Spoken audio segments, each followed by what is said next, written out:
제가 어렸을 때 유치원을 졸업하고 처음 학교에 들어갈 때만 해도 초등학교가 아니라 국민학교였습니다. 아직도 기억이 나는 게 국민학교 처음에 갔더니 이름표를 여기다가 이렇게 달아줬던 기억이 납니다. 그 당시에 학교에 가서 공부를 할 때 이런 교과서가 있었습니다. 이른바 슬기로운 생활이라는 교과서가 요즘도 있습니다. 저 때도 있었지만 있었습니다.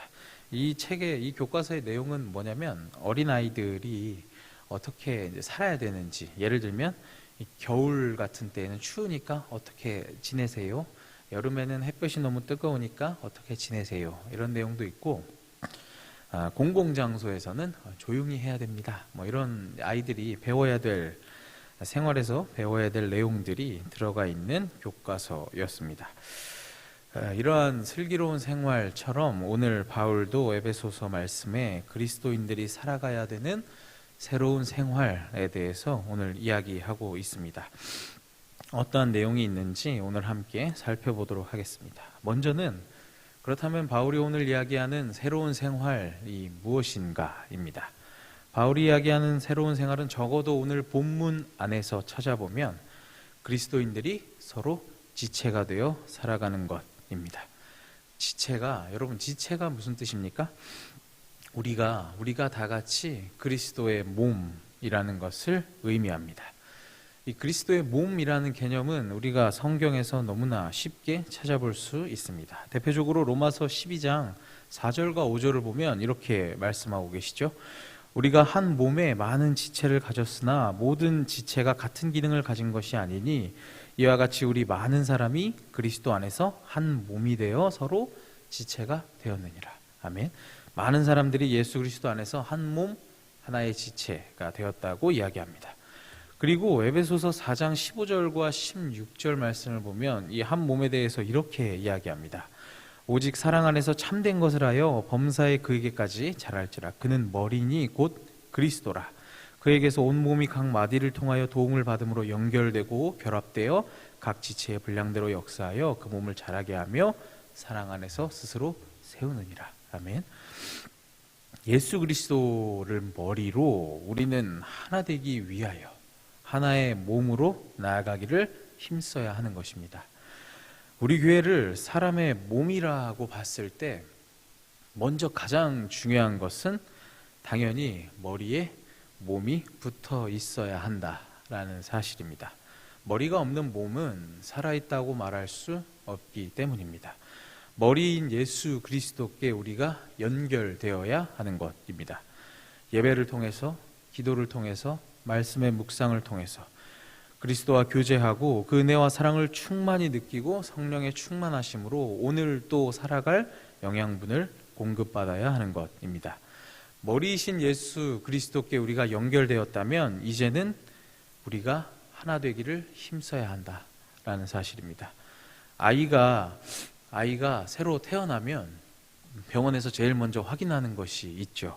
눈은 다 있는지, 코는 있는지, 귀는 2개가 다 있는지, 그리고 손가락 발가락이 다 5개씩 있는지 가장 먼저 확인합니다. 손가락 하나, 발가락 하나조차도 너무나 소중한 것입니다. 우리 몸의 지체들은 각각 떨어져 있는 별개의 존재가 아닙니다. 우리가 집안을 걷다가, 집에서 걸어 다니다가 새끼발가락을 어디다 찧으면 어떻습니까? 너무 온몸이 아프지 않습니까? 발가락이 찧었다 그래서 발가락에게 이 칠 맞은 녀석 쯧쯧 이렇게 하지 않듯이 우리는 하나의 몸으로 연결되어 있다라는 사실입니다. 그리고 한 몸과 같이 되도록 계속 노력해야 한다라는 사실입니다. 함께 아파하고 함께 즐거워하는 한 몸과 같이 되어야 한다라는 것입니다. 또 한 가지, 우리 교회는 한 몸으로 함께 성장해 나아가야 한다라는 사실입니다. 아이가 자랄 때에 상체가 먼저 자라고 나서 하체가 나중에 자라지는 않습니다. 같이 자라가죠. 우리 교회도 함께 성장해 나가야 하는 것입니다. 제가 얘기했던 이 모든 것이 무엇을 이야기하고 있습니까? 우리 교회 안에 관계성이 있어야 된다라는 이야기입니다. 한 몸의 의미가 무엇이냐? 우리가 관계성으로 뭉치고 그 길로 돌아가야 된다라는 사실입니다. 여러분이 우리 교회 안에서 누군가를 통해 위로받고 도움을 받고 그것을 통해 신앙이 성장하셨다면 이제는 누군가에게 그것을 흘려보내야 하는 것입니다. 또 위로가 필요한 사람을 위로해 주시고 관심을 가지시고 사랑을 베푸시고 용기를 불어넣어 주시기를 바랍니다. 이런 이야기들이 있죠. 신앙은 나 홀로 하는 거야. 신앙은 하나님과 나의 개인적인 것이, 이런 이야기가 있습니다. 이런 것도 물론 맞는 이야기입니다만은 그럼에도 불구하고 여전히 우리는 다시 관계로 돌아가야 할 줄 믿습니다. 왜 그렇습니까? 머리에 몸이 한 부분만 붙은 것은 온전한 사람이라고 말하기 어렵기 때문입니다. 그래서 우리는 다시 그 관계로 돌아가서 그 한 몸 안에서 사랑과 관심과 돌봄을 나눠야 할 줄로 믿습니다. 두 번째, 그렇다면 왜 우리는 그 새로운 삶을 살아가야 하는가입니다. 오늘 말씀 30절 말씀을 세 번역으로 다시 한번 봉독해 보도록 하겠습니다. 자막을 보며 함께 봉독해 보겠습니다. 시작. 하나님의 성령을 슬프게 하지 마십시오. 여러분은 성령 안에서 구속의 날을 위하여 인치심을 받았습니다. 아멘. 왜 그렇다고 이야기합니까? 성령을 슬프게 하지 않기 위해서입니다. 이 헬라어로 보면 이 슬프다라는 단어는 한국어로 괴롭게 하다라는 의미가 있습니다. 너무나 슬프게 하다라는 의미가 있습니다. 성령을 괴롭게 하거나 몹시 슬프게 하지 않기 위해서 우리는 새로운 생활을 살아가야 하는 것입니다. 근데 이 성령을 슬프게 하다라는 말씀은 구약에도 먼저 나와 있는 말씀입니다. 이사야 63장 10절을 보면 이렇게 되어 있죠. 그들이 반역하여 주의 성령을 근심하게 하였으므로. 하나님께서는 이스라엘 백성들을 애굽으로부터 구원하셨지만 이스라엘 사람들은 하나님을 반역하여 성령을 슬프게 했습니다. 바울은 이러한 말씀에 기초하여 너희들은 성령을 슬프게 하지 말아라 권면하고 있는 것입니다.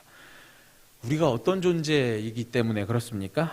예수 그리스도의 십자가를 통하여 구속을 받은 존재들, 성령으로 인침을 받은 존재이기 때문입니다. 제일 중요한 것은 우리가 성령의 인침을 받은 사람들이란 사실입니다. 인침이 무엇입니까, 여러분?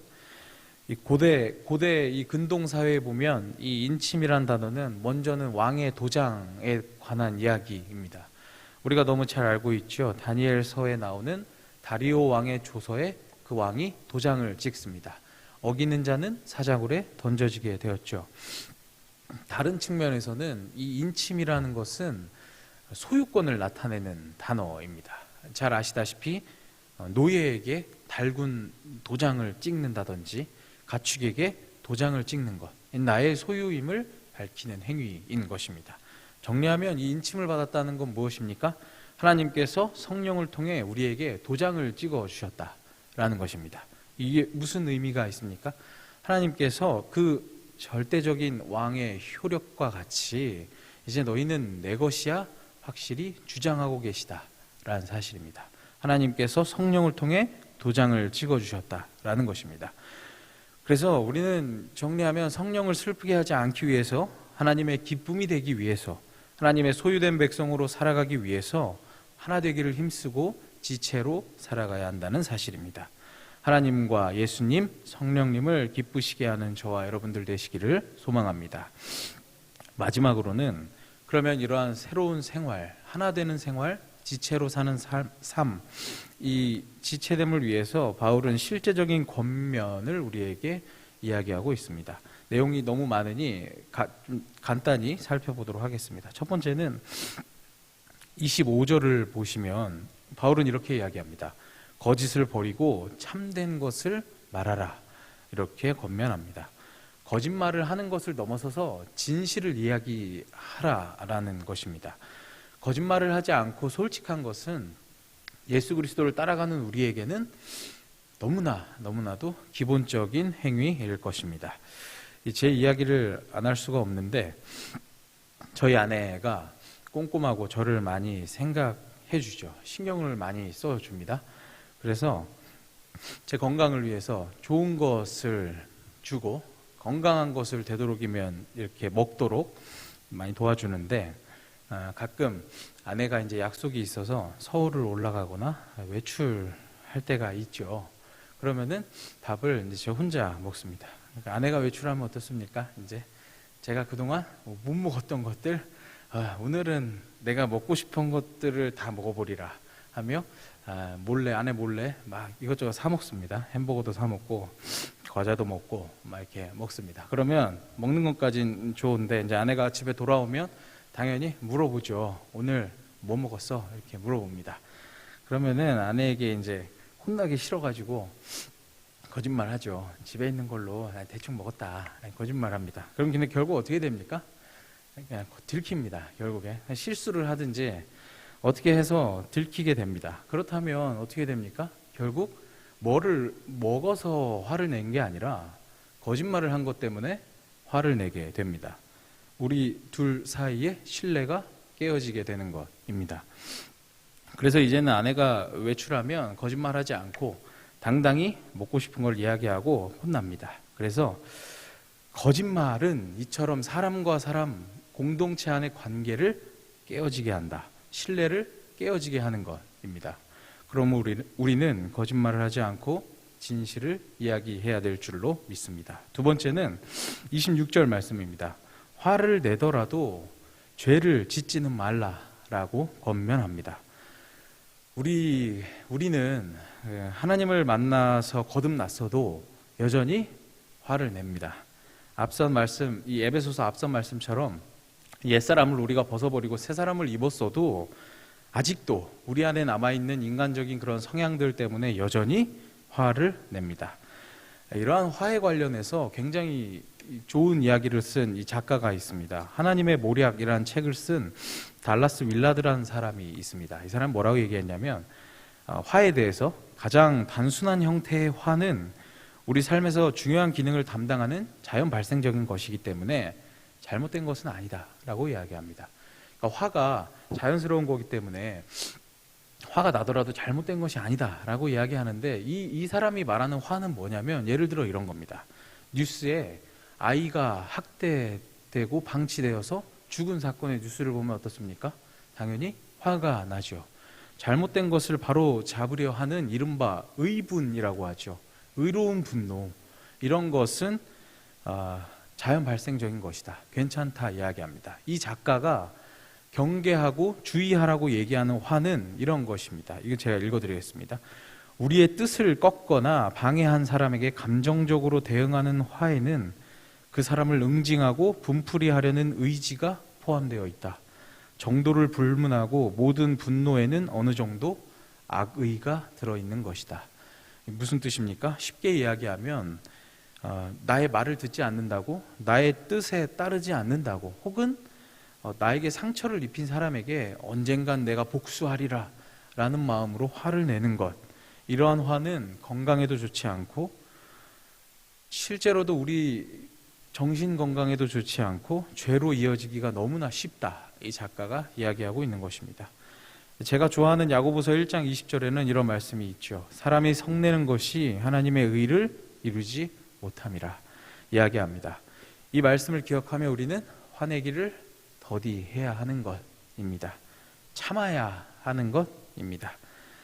그렇지만 정말 화를 낼 만한 이유가 있어서 화를 내더라도 중요한 건 무엇입니까? 빨리 풀어야 한다라는 사실입니다. 속히 풀어야 한다. 노여움을 품은 채 잠자리에 들어서는 안 된다라고 성경은 이야기합니다. 화를 낸 날이 지나가기 전에 풀어야 한다. 성경은 정확히 이야기하고 있습니다. 그래서 에베소서 주석을 보면 이러한 구절이 있습니다. 분노의 날은 화해의 날이 되어야 한다라는 구절이 있습니다.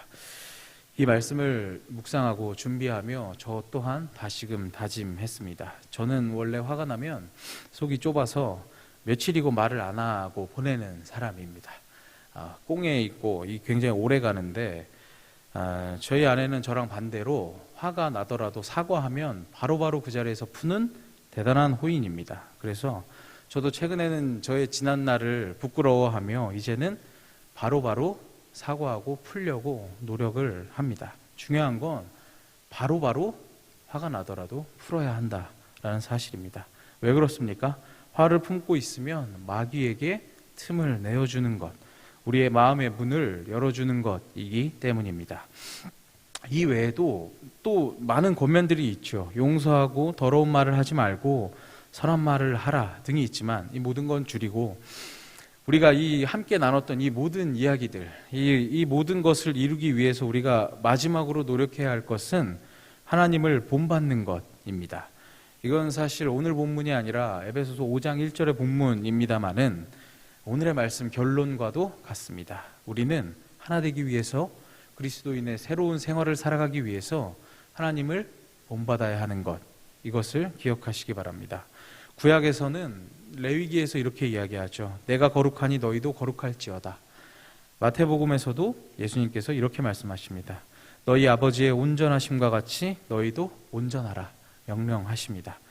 하나님의 거룩하심을 본받고 하나님의 온전하심을 우리가 본받아야 하는 것입니다. 그런데 이게 어떻게 가능합니까? 어떻게 본받을 수 있습니까? 이 유대인 중에 필로라는 사람은 이렇게 이야기합니다. 가능한 한 하나님을 모방해야 한다라고 이야기합니다. 하나님을 모방해야 한다. 이 무슨 이야기이냐면 하나님이 우리를 용서해 주셨던 것 같이 우리도 용서할 수 없는 사람을 용서하라라는 이야기입니다. 하나님께서 우리를 사랑하시고 불쌍히 여겨주시고 인자하게 대해주셨던 것 같이 우리 주변의 형제와 자매들, 더 나아가 이 땅에 있는 우리의 형제와 자매들에게 사랑을 전하고 긍휼한 마음, 불쌍한 마음을 가지고 인자하게 대해주려 노력해야 하는 것입니다. 그래서 이 모든 것들 위에, 우리의 모든 노력 위에 사랑을 더해서 골로새서 3장 14절 말씀처럼 이 모든 것 위에 사랑을 더하라. 이는 온전하게 매는 띠니라. 사랑의 띠로 완전하게 묶여서 하나 되는 우리가 되기를 소망합니다. 기도하시겠습니다.